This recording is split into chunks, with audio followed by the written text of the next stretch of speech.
dear friends. We are happy to have you here with us on this international discussions, which is being carried out in addition to the conference Global Crisis, Time for the Truth.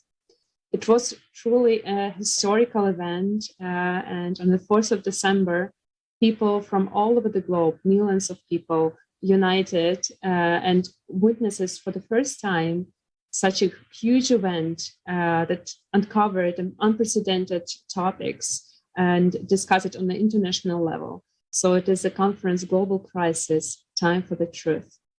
This conference united people from 180 countries of the globe, and it continued over 12 hours in a live broadcast, and such vital topics as climate change was discussed, the catastrophic situation in our ecology. And, we discussed also the reasons for this dramatic situation in climate change. So why is it happening? But also we discussed the shameful side of consumer society, such as human slavery. So the truth was voiced in over 100 languages. This event was organized by volunteers.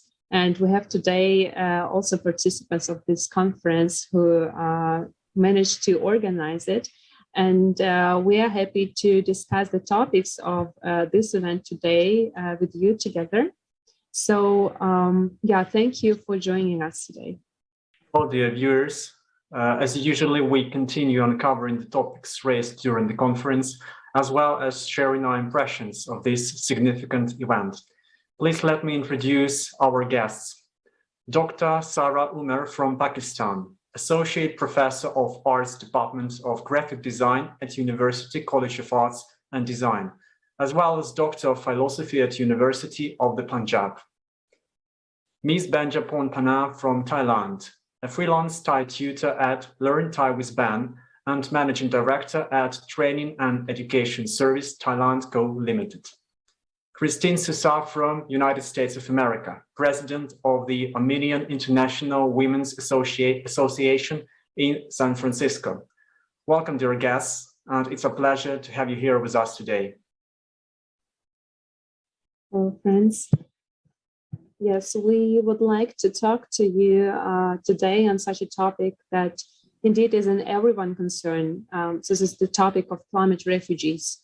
They, or to be precise, our dramatic destiny if we do nothing and will continue to support the consumer format of our society, but also how we will deal with this upcoming global cataclysms when we unite and build, create a society. This is actually what we are doing now. So before we start with our today's discussion, let's watch the video fragment from the conference.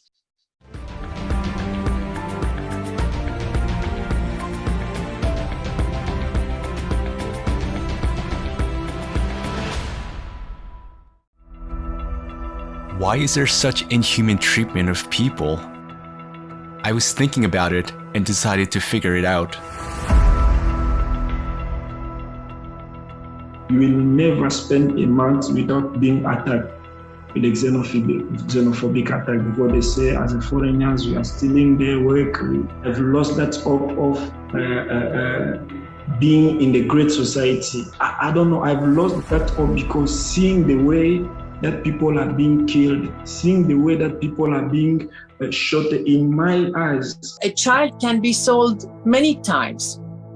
I remember one day I came across the story of a girl who was, she was Turkish. She had been sold 17 times, and she had been trafficked from one country to another 17 times, and she had experienced only rape. I also sat in many auctions as a customer, as an undercover when I was doing the undercover. There where we were sitting for the auctions, 9-year-old girl, 10-year-old girl, as per the demands.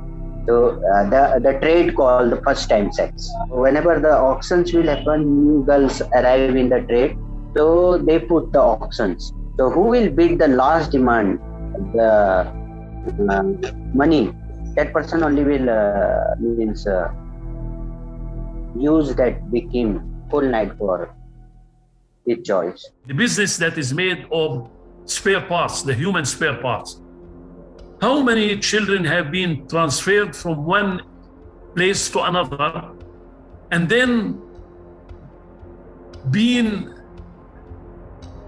operated on for some rich guys in different parts of the world to get a kidney or get something else from their bodies against their will.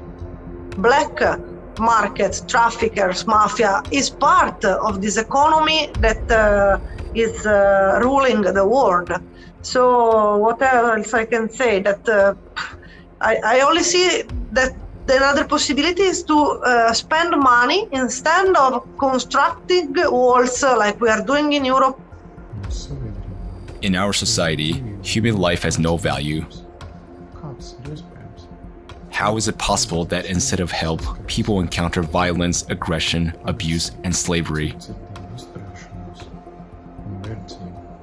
This is not a migration crisis, but this is a crisis of humaneness.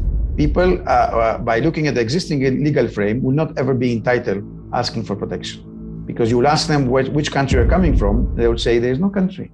I had a country called X, but the country now is underwater. Or I had a village and this village is being totally destroyed or disappearing. It turns out that there are still no effective programs for the resettlement of refugees. For so many years, the United Nations has been working. For so many years, the Refugee Rights Commission has been working. So many humanitarian organizations and NGOs around the world have been working, but there are no working, established or adopted programs on how to work with these refugees. There are none, and the Refugee Commission itself admits this. Now refugees are forced to leave their homes. They face condemnation and cruelty.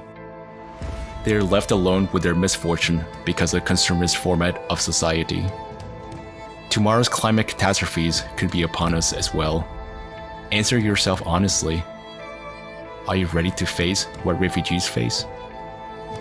Are you sure you won't be in their shoes? That you and your loved ones won't have to go through what they're going through.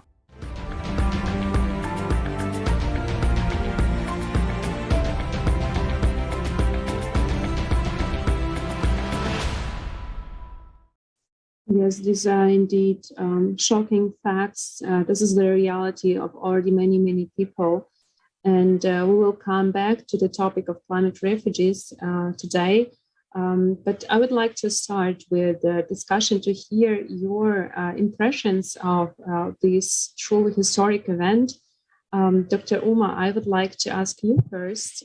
So you are such an active participant of the global project Creative Society, and you participated already in previous conferences, and you are always ready to share your professional opinion, your experience with us. And in the last 2 years, many years that we are actually already working together in this project, this project grown so fast and in such a scale, so that the last conference has broken the records of the previous ones. So what was your impression and your insights after watching this conference of the 4th of December?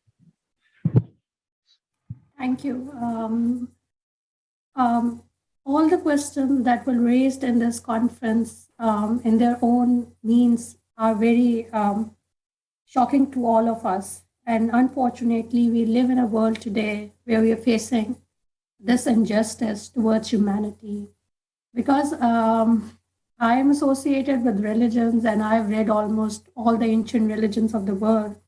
And I would say, because today we have lost our moral values, we have lost that discipline that was the key thing, which was the reason why religions were initiated in the world.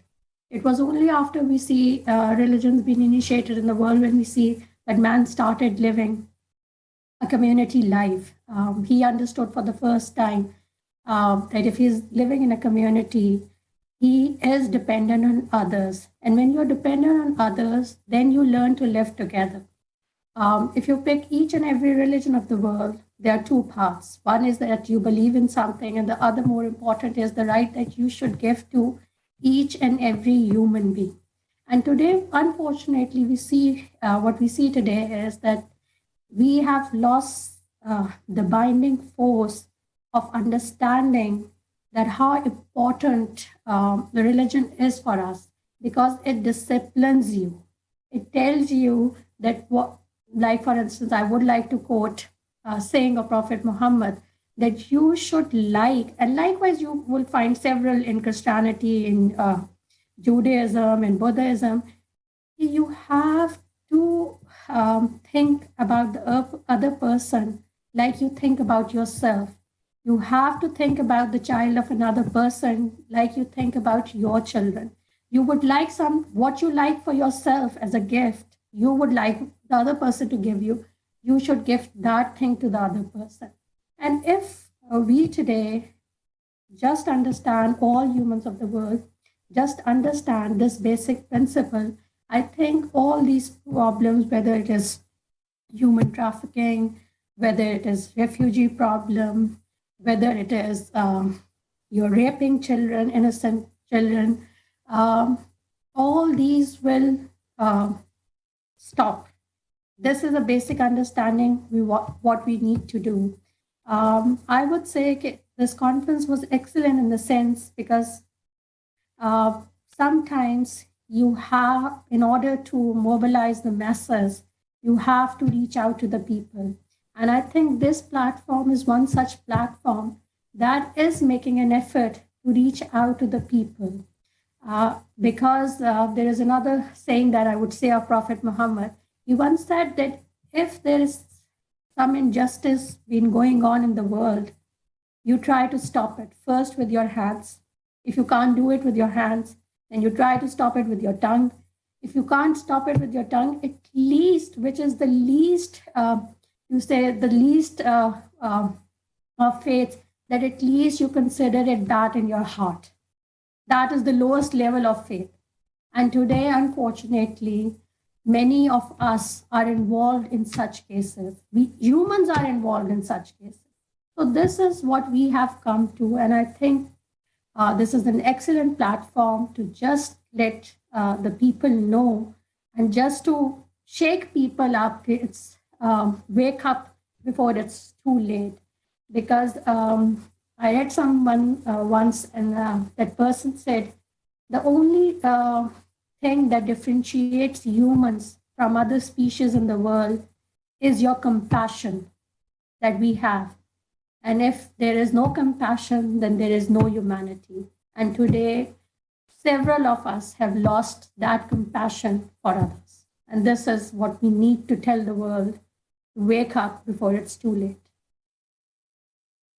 Thank you very much also for sharing such a wisdom from Islam. And indeed, also the Project Creator Society was blessed by the one of the imams of the oldest mosque in Germany, for example. It was blessed by Pope Franciscus, for His Holiness. And this is also a very important topic for all people, since most of people are believers, to understand that we should live by this understandings. We should live and build the world according to this wisdom. Thank you very much, Sarah.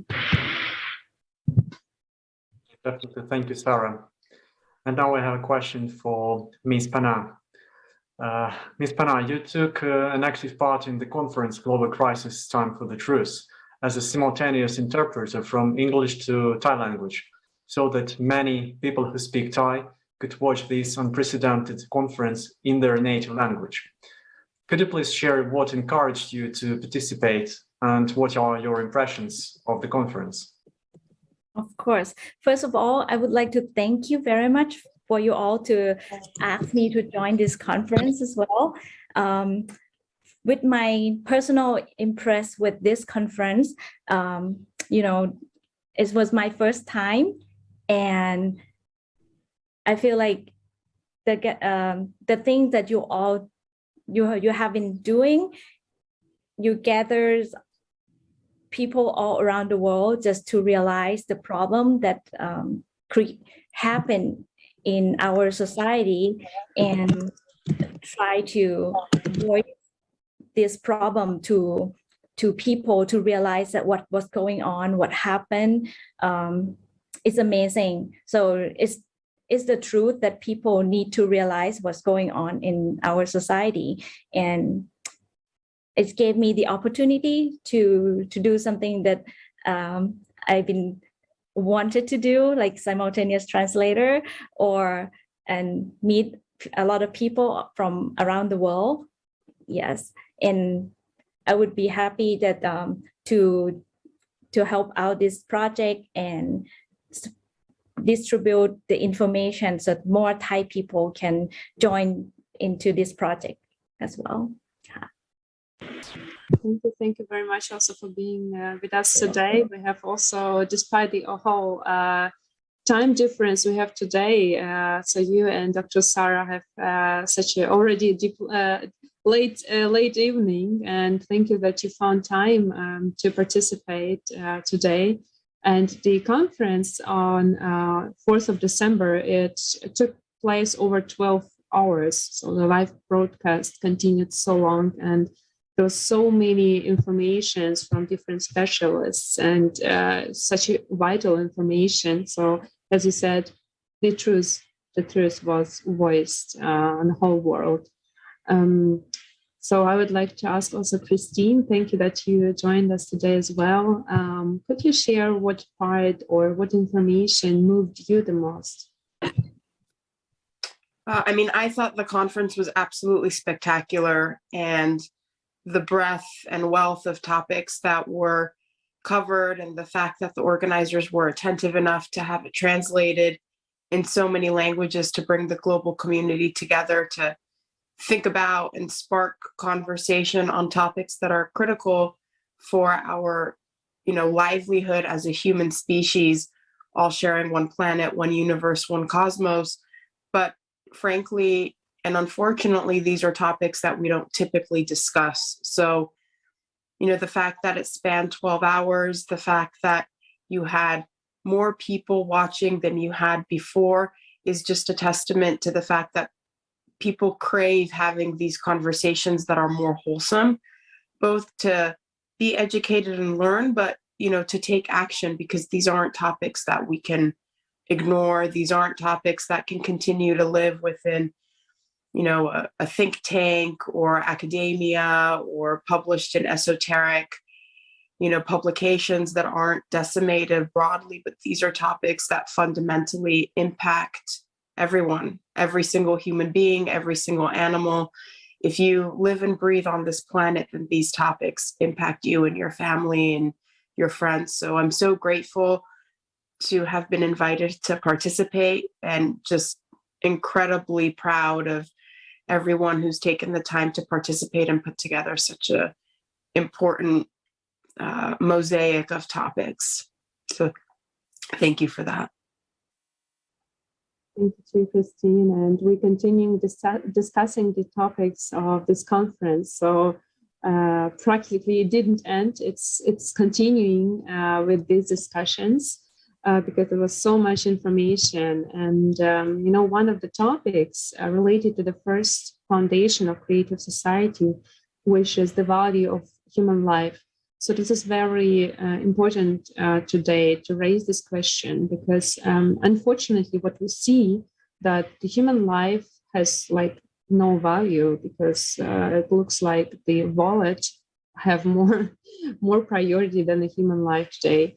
So, and this lack of true values brought us today to the dead end in our consumer society. And in the 21st century, even today, we have such a technological development. We still have people suffering from, dying from a lack of water, food, from polluted air, and so on. So many, damaging factors to our human life, and the climate as a main enemy today.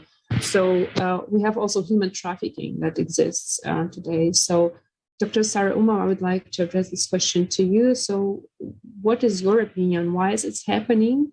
So, and is there anything more important than human life from your opinion? So how we can raise this question to bring this awareness to everyone, since it really concerns every one of us? Actually, again, I would say we have lost compassion in us. If I see the past in the last 2 decades, what we have witnessed is first world country, unfortunately, declaring war on countries, and I would say uncalled wars. One example is obviously Iraq. Another example is Syria. Another example is Afghanistan. And due to that, the importance of, I think, they think that the people of the first, the life of the people living in the first world countries is more important as compared to the lives of people living in not the first world countries, I would say. I would not characterize them into second or third world countries, but I would say they think that the lives are, and this is what I have witnessed. My father was posted in Lebanon in the early 80s, and I witnessed a lot of conflict being done due to Palestine and Israeli war.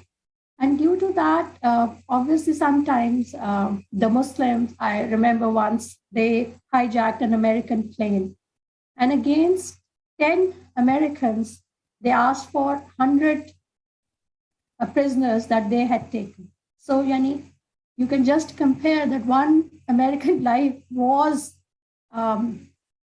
against 10 other lives. And this is what we see when we see the Afghan war, when drones, terrorists were targeted with the drones. At the cost of one terrorist, they would kill several children and several innocent civilians. The war in Iraq that we see today, human lives were lost to find those weapons of massive destruction that was claimed by the so-called first world countries of the world, the NATO forces, including the USA. Were those weapons ever found in the world? It's been more than 2 decades. Are those weapons found? And at the cost of that, how many lives were used? How many people lost their life? How much infrastructure was destroyed? And this is something I see the reason for declaring war on lesser government is because their political interest and monetary interest in war. I think compassion has ended. There is no sense of compassion. Only self-interest are important. And few people, when I say the think tanks are involved in that, I don't say the innocent people are involved with the first world country. But are they ever asked? I was attending a conference in London a couple of years back. And in that conference, there was an American soldier who had left the forces. And when he read his paper, and he obviously the paper was about what the world is doing today.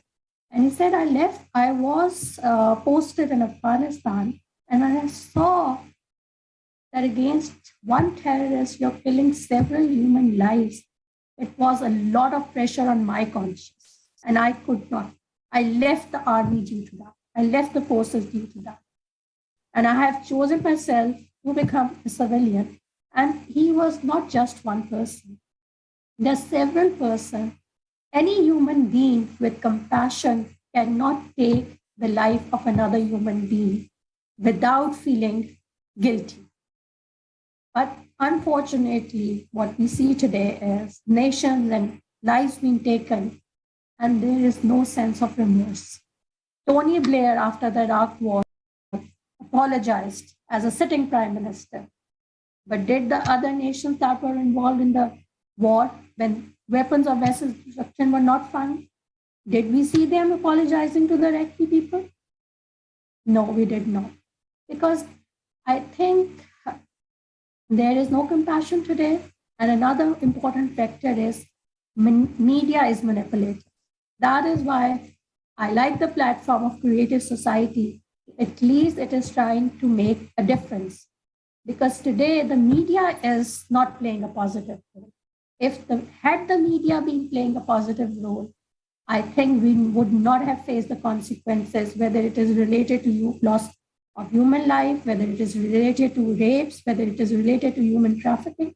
Had the media of the world been playing a positive role, we would not be sitting here today. I think there was no need for us to sit today had the journalists been playing a positive role. Unfortunately, which they are not. In fact, media houses are also equally into this thing because their monetary interests are also influenced. And this is what we have come to, unfortunately. I read somewhere that when civilization started, it was approximately 10,000 years ago, 10 to 12,000 years ago. Within 5,000 years, man started to learn, which is the first text that we find are the cuneiform tablets of Mesopotamia. And in another 5,000 years, we had produced atomic weapons. Within a span of 10,000 years, we built the earth, and with one atomic across the globe, we can destroy it too. And this is what we have come to. If we call this learning, if we call this technology, then I think we need to sit down and see whether technology is important or compassion is important. And this is what we need to understand as human beings. Thank you. So much. Thank you so much, Dr. Romero. Definitely, what we declare today in documents of international organizations, in constitutions of countries, unfortunately, we do not follow all these declarations, and we do not live according to what we write, what we state in front of other people. And we need to change this situation, and this can be changed only by changing the format of our society from the consumerist format to the creative one. And this is what we are doing right now during this discussion. We are changing the format, we are changing our minds, and we share the information with our viewers. And for sure, nowadays, there is too much unfair treatment in all corners of the world and in all countries. We should stop it. That's why we should act. Act like we're acting now, sharing the information, and then we will be able to do more when we are united.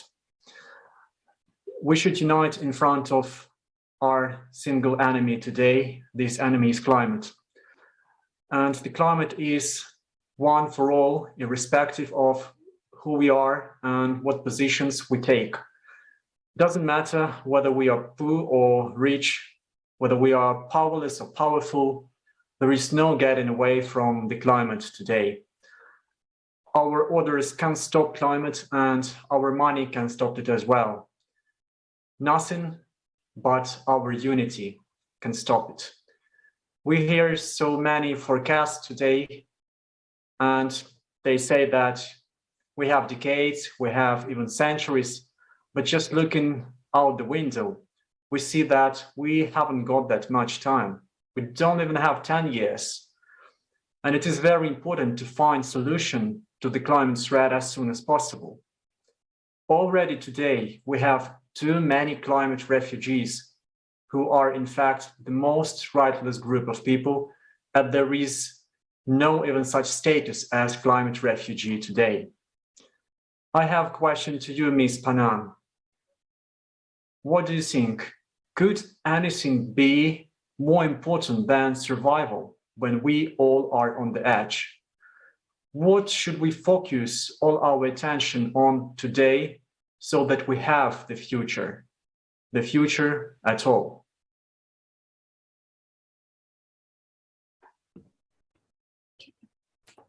So in my opinion, so what we should focus on this day to survive, so we have the future, is exactly what are we doing right now is like try to share information that we all got and encourage other people to understand what happened the more that we share the information, the more that people realize it's not like one person or one organization that take responsibilities for this, but it's for everyone to understand and everybody act at the same time. So that is the way to, in my opinion, that is the way to make all of us walk through, keep forward in the future, survive in the future. Yeah, that's what I think.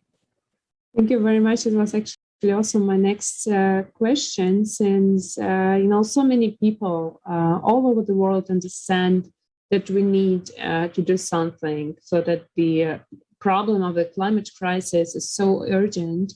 And at the same time, they cannot even join these discussions that our leaders have on a global scale, on the international scale. So you cannot join these discussions. They are closed and they cost a lot of money.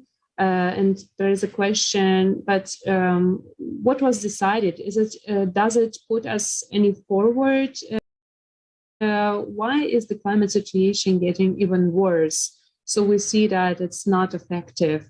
And it was exactly the question that I would like to ask also Christine. So, this conference was initiated by people themselves, from people to people on their own, on their own forces, everything they had, without any financing, without any funding.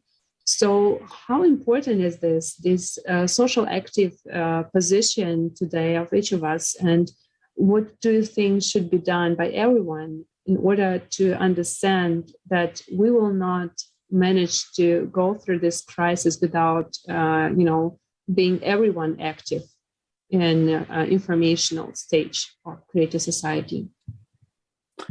I think a lot of it comes down to the fundamentals of, the mindset and the morals, the values, the principles within which decisions are being made. And we've heard a lot of the panelists touch on this concept, and this is something I say time and time again. We have become a society, a world, and a people that values profits and power over people. And if we continue to make decisions where profits and power are in the top positions, and we don't put other things in the top of the list, like the value of people, like how we treat our planet, how we treat each other, then we are always going to be making decisions that support profits and power over people. And so, to the point that Dr. Sarah made earlier on the media is, they're for-profit entities, and, they're showcasing and reporting their financials to Wall Street or shareholders, whatever it may be. And so again, we go back to this idea, this mindset, and this prioritization of making decisions where we're putting, again, profit and power in those top two lists. And until such time that we accept and act both as adults and start to teach the future generations as early, school age kids, this idea of putting value on the planet, putting value on people in those first two places, then there will be a fundamental shift. I think another component of this is this idea of abundance versus scarcity.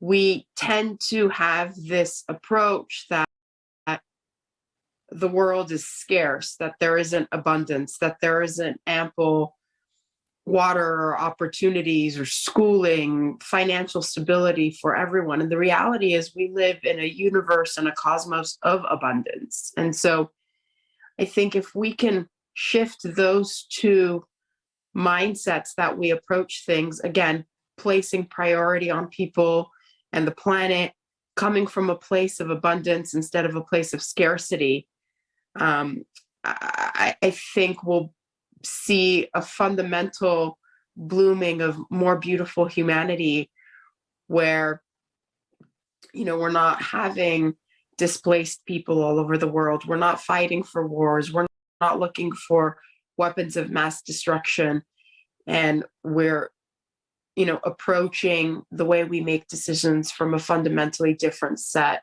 of principles. Yes, you're absolutely right. Since we are raised in these conditions, consumerist conditions, where we shift our responsibility and expect others to do our job, but also others, like if we talk about politics or mass media, they have their own problems in consumer society, and the experiment that was made on the conference showed that, there is no response, almost no response to the initiative of people who want to hear the voice of their representatives on these urgent topics.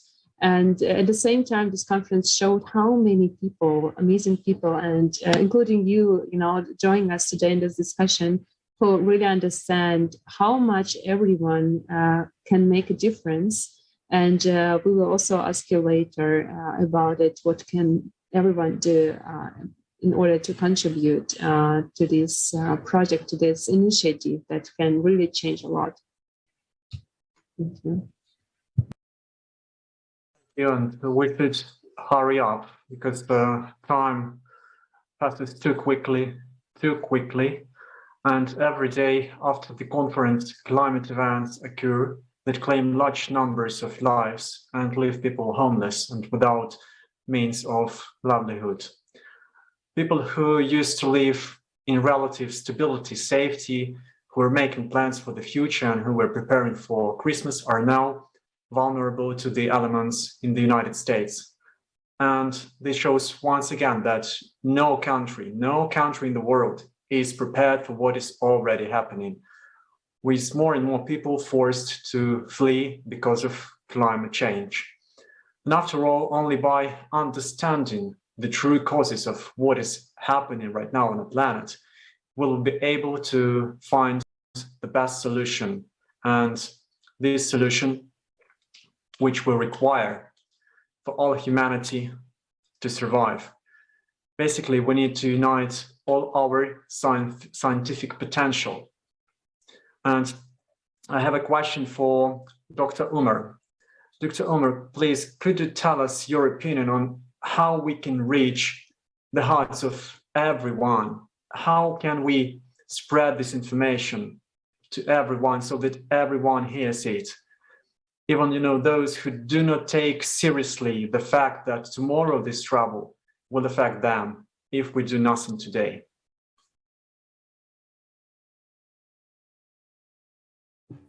Thank you. I'll begin with giving example from my region.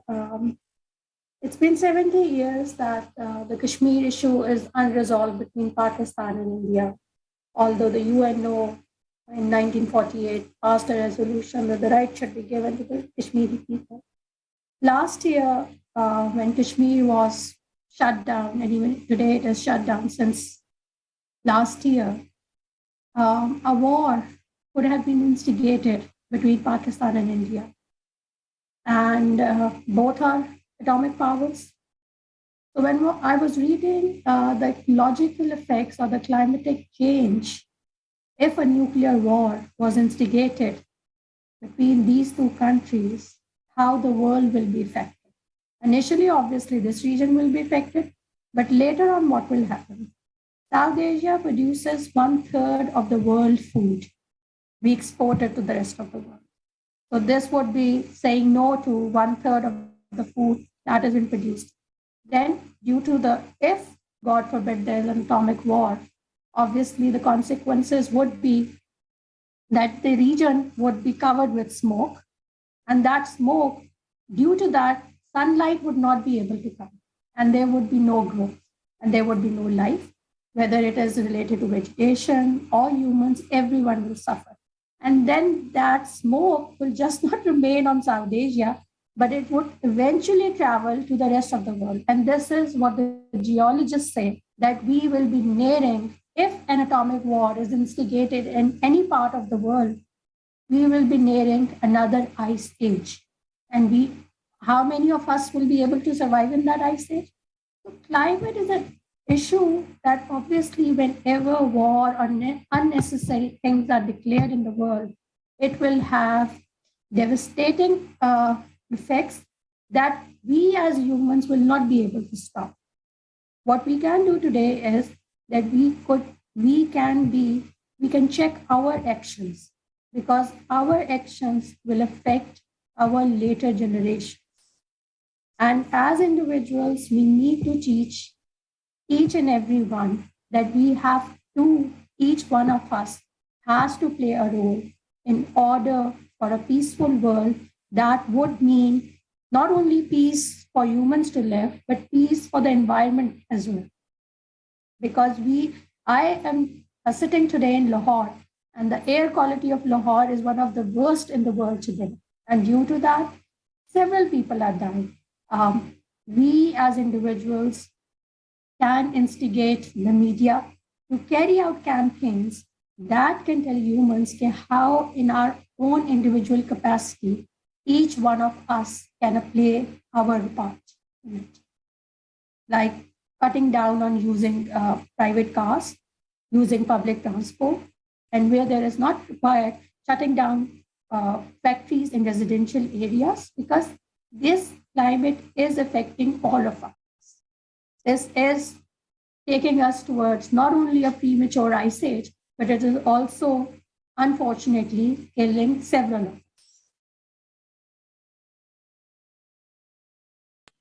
Yes, you're absolutely right. Also, we talked about it on the conference that we as humanity today are not prepared to these climate events that are already taking place. So we are not even talking about the future events that get even bigger, more intensive, and more unpredictable. So today the science cannot predict many climatic events, and they just leave people unexpected, and they just say, okay, I didn't expect it, I would never thought that it will affect us any day.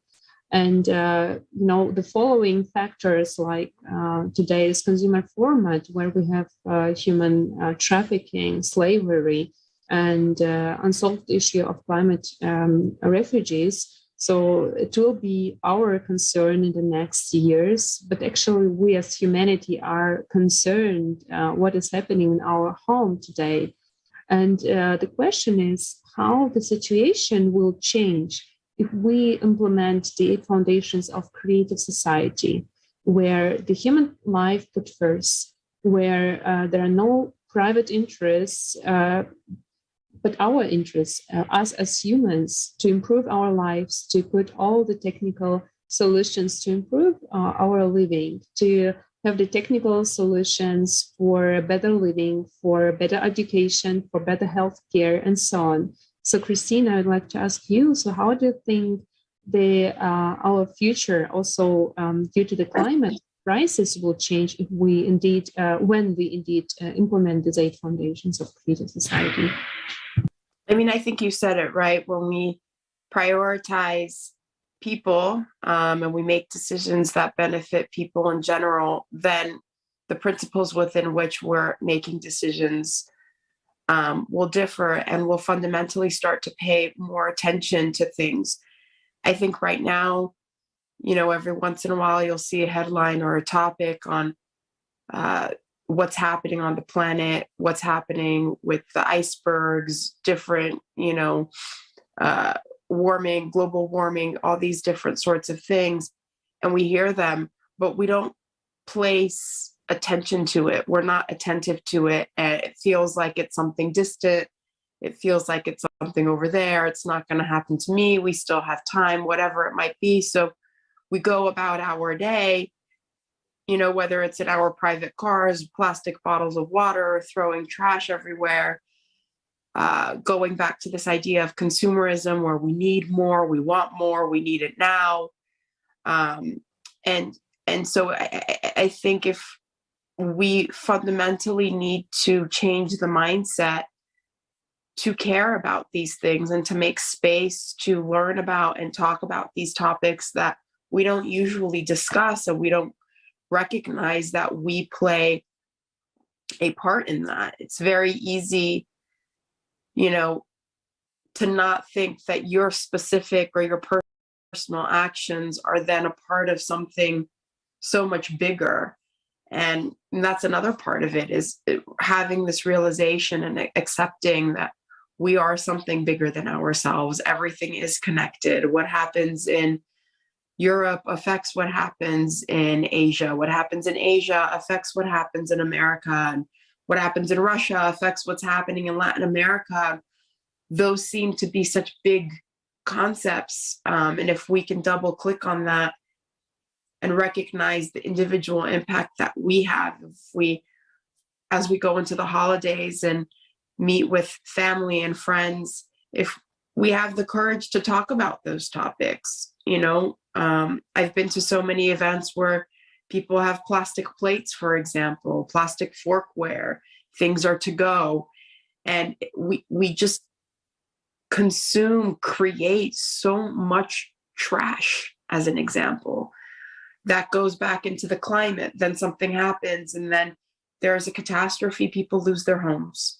So everything is connected. And for me, it goes back to this belief of, you know, we have to place people over profits and power. And that starts at the home, that starts in the classroom, among friends, and slowly, you know, hopefully we can get to that point where we switch the overall global priorities, and it's less about the profits, it's more about people and sustainability. Yes, indeed. We also discussed this problem of pollution of rubbish, that today in the consumer society, even the rubbish has more value than a human life. And what we also saw at the conference, many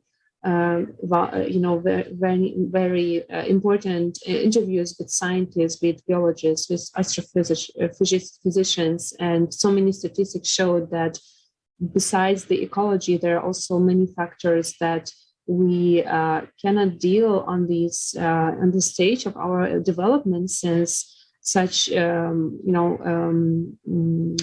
such issues need a more scientific unification, also more technical solutions. But today, what we observe in the consumer society, that it goes to the military industry or any other industry that doesn't bring us forward as humanity. So when indeed we put life first in the creative society, then also the scientific and technical potential will serve for this, to find this solution to cope with the climate issues and this cosmic radiation that today are threatening us as a population, as humanity. So I really agree with you that putting life first will change a lot, and we will find a solution when we unite on this value. Thank you, ladies. I agree. We are over distracted today, and we do not pay necessary attention to the core things, to the most important things. A lot of people today, they don't even believe that the climate threat exists. And now I have a question for Ms. Panan. You know that many people think that the issue of climate refugees is the issue of a few countries, just few countries, because, you know, not everyone even knows about the real reasons for climate change, and they do not even understand how rapid the catastrophes are and how rapidly they are growing in their numbers and intensity. What would you tell to those people? How has your personal perception changed after you watched the conference? How do you see the world now through the prism of the information voiced at the conference? Okay. I agree that so many people, some of them, they didn't even realize that what's going on at the moment in other part of the world. So in order to tell them to realize that we should keep giving information and use the media, the social media, or like what we are doing right now, and all the information that we gave them. So little by little, it might take a little time, but at the end, if we all keep doing it and it starts from ourselves and spread among friends or our small communities, and it will keep getting bigger and bigger, and it will help everyone realize what's going on, and they will that one when the things will shift and change. Yeah, just keep believing and do whatever we are doing right now. Yes. Thank you very much, Pana. And thank you also to you all, our dear guests, for your contribution, also for your impact, since every one of us makes a big difference. So you all bring your best motivation to make the creative society possible, since we are now on the first stage of implementing this project worldwide, the informational stage.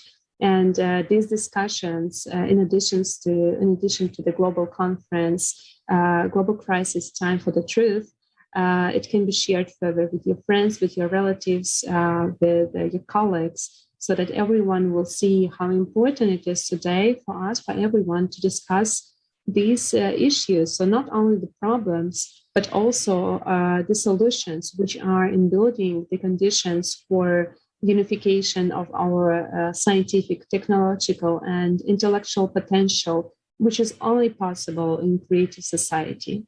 So thank you very much for being with us today and sharing your understandings and impressions of this conference. Thank you.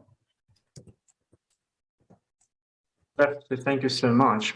And now we would also like to ask our dear viewers, please send your video questions to the email info@creativesociety.com.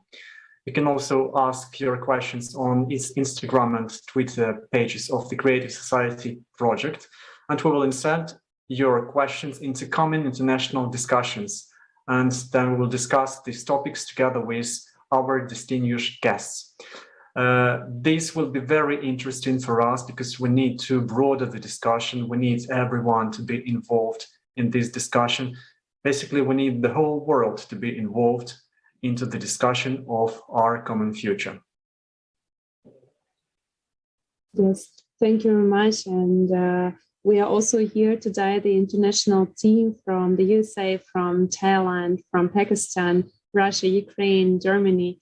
We have also many friends today, participants of the global project Creative Society, supporting us in the technical issues, and also this unification, the unification that we saw at the conference, Global Crisis Time for the Truth. It is possible.